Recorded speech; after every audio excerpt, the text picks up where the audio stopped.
Hai,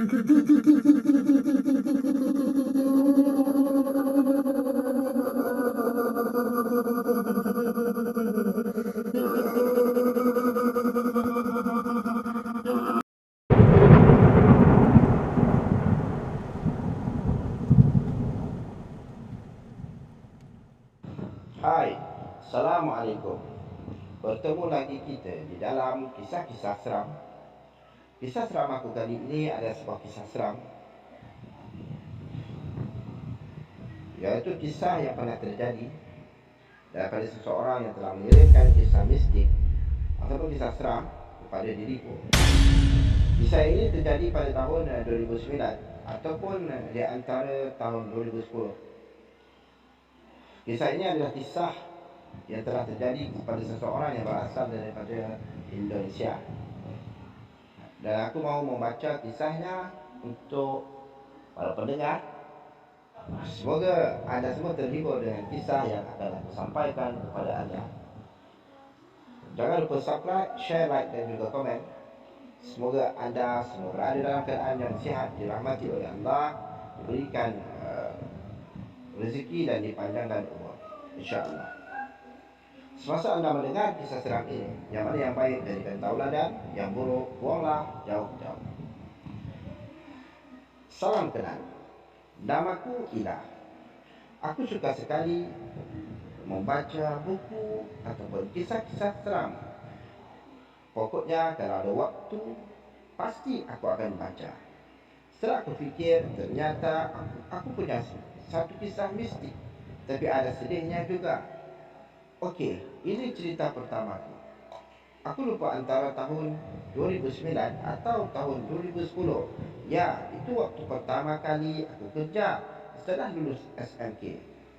Sore tepatnya sekitar pukul 6. Aku bersiap-siap mau pulang kerja. Tak berapa lama temanku Liza lewat mengendarai kereta sepeda motor berbonceng dengan temannya. Dia pun sehabis pulang bekerja juga. Mereka lewat di depanku. Liza pun menegurku, "Ila, aku pulang duluan ya." "Iya," kataku. Aku tak menyangka itu adalah pertemuan terakhirku dengannya, dan lebih kurang 50 meter dari kerjaanku. Dia pun tabrakan. Dia pun telah kemalangan di depan mataku, di depan tempat kerjaku. Dan yang gak habis fikir, aku tak tahu itu sampai keesokannya temanku yang bekerja di lain kota denganku datang dengan mata yang berlinang. Aku bertanya, kenapa dia datang tiba-tiba? L, aku. S, temanku. "Ngapain kamu tun ke sini? Apa tidak kerja?" Aku tertanya dengan penasaran. S menjawab, "Aku telefon kamu tapi gak diangkat-angkat. Aku pun baru ingat ponselku. Bateraiku mati dah lupa aku cas." Aku pun menjelaskan pada temanku. L, "Ayo cerita buat penasaran saja," kataku. S, Liza. L, "Iya, kenapa Liza?" "Semalam aku tabrakan, sekarang dia sudah gak ada lagi, Ila." Kawanku bercerita sambil menangis. L, "Gak mungkin, semalam sore aku baru jumpa dengan dia." S, "Aku tidak bohong. Dia tabrakan di Simpang Harapan. Masa kamu gak tahu kan tidak jauh dari sini." L, "Benaran, aku gak tahu." Dan setelah minta izin dengan bos, kami pun pergi ke rumah temanku itu dengan dihantar teman yang lain. Sesampainya di sana, aku sangat terkejut melihat dia sudah terbujur kaku. Aku cuma bisa terdiam dan tak ada sedikit pun menangis. Mungkin kerana saking terkejutnya, kerana memang kami yang ditunggu. Akhirnya jenazah temanku itu segera disolatkan. Sebelum disolatkan, aku pun sempat melihat wajahnya yang seakan sedang tertidur. Setelah disolatkan, jenazah temanku itu segera dikebumikan. Kami pun ikut mengiringinya ke tempat peristirahatan terakhirnya, ke kuburan, kerana hari sudah mulai sore. Aku pun pulang ke kostanku. Sambil istirahat, tak terasa air mataku berlinang mengingat kejadian tadi. Aku ingat kata-kata terakhirnya, Dah, aku pulang duluan ya. Ternyata dia memang menghadap Allah Subhanahu Wa Taala duluan. Yang mungkin dia lebih disayang oleh Allah gitu.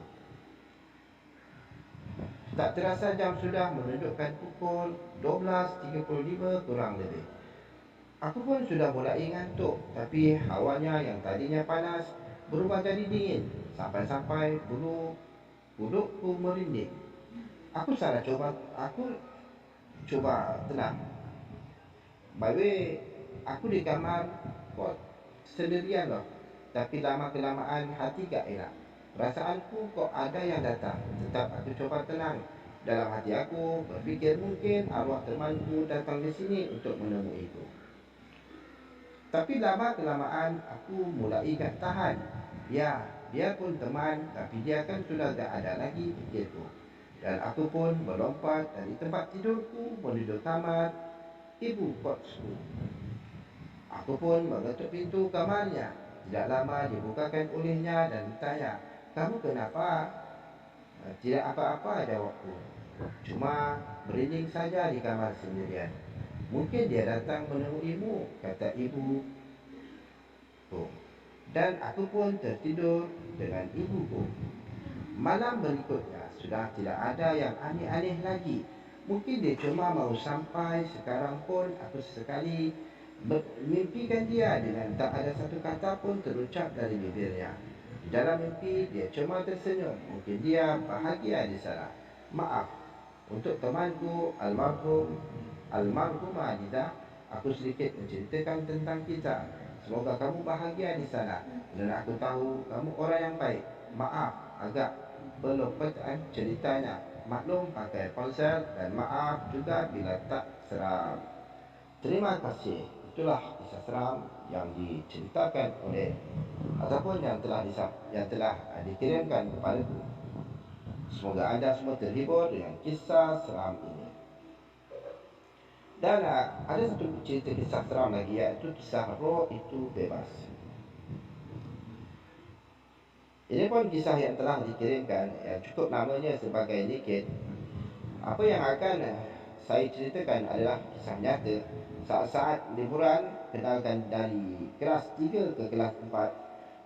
Rumah saya saat itu di Surabaya. Waktu itu saya kedua almarhumah yang saya, Pak De, Bode, dan kedua saudara saya melibur ke Lombok. Kita bertemu di kota Bintan untuk kemudian berangkat ke Lombok menggunakan mobil. Singkat cerita, setelah menikmati liburan yang menyenangkan, ketika tertidur di dalam mobil, dalam perjalanan pulang ke Bintan, saya bermimpi kucing kesayangan saya, Keke, mengejar seekor tikus. Tikus itu terperangkap dan dimakan oleh Keke. Setelah memakan tikus itu, tenggoraklah Keke terasa panas. Keke menggelepar dan terus kemudian mati. Saya lalu terbangun. Ternyata sudah sampai di Bintan dan sudah di kamar tidur di rumah almarhum Eyang. Kerana saya terbangun dengan kondisi menangis terisak-isak, almarhum Eyang dan Tante menjadi bingung. Mereka bertanya, kenapa? Saya menceritakan mimpi saya. Namun terlihat ekspresi mereka berkata, itu semua hanya mimpi. Saya diminta untuk tidur kembali setelah membaca doa. Pukul 6 pagi keesokan harinya, saya memaksa untuk menelepon ke rumah Surabaya. Telefon saya diangkat oleh kakak An, kemudian disambungkan ke ibu. Dengan terisak-isak, saya ceritakan semua mimpi saya, sampai di mana saya lihat tempat Keke menggelepar dan mati. Ibu menenangkan saya dan berjanji melihat tempat yang saya ceritakan. Sambungan telefon kemudian ditutup. Setengah jam kemudian, ibu menelpon kembali. Beliau membenarkan tentang kematian Keke dan lokasi matinya. Sejak saat itu, saya yakin bahawa roh ini ketika kita tidur, pingsan ataupun koma dapat bebas pergi kemanapun dia mahu. Roh ini mampu melihat, mendengar dan merasakan apapun, dan badan ini hanyalah tempat roh kembali sementara waktu. Minta maaf walaupun kisah ini tak berapa nak seram, tapi semoga anda semua terhibur dengan kisah seram yang aku ceritakan kepada anda. Apapun aku nak ucapkan terima kasih kerana telah mendengar kisah seram daripadaku dan terus support channel ini. Dan semoga anda semua akan dapat kisah-kisah yang lain lagi, InsyaAllah.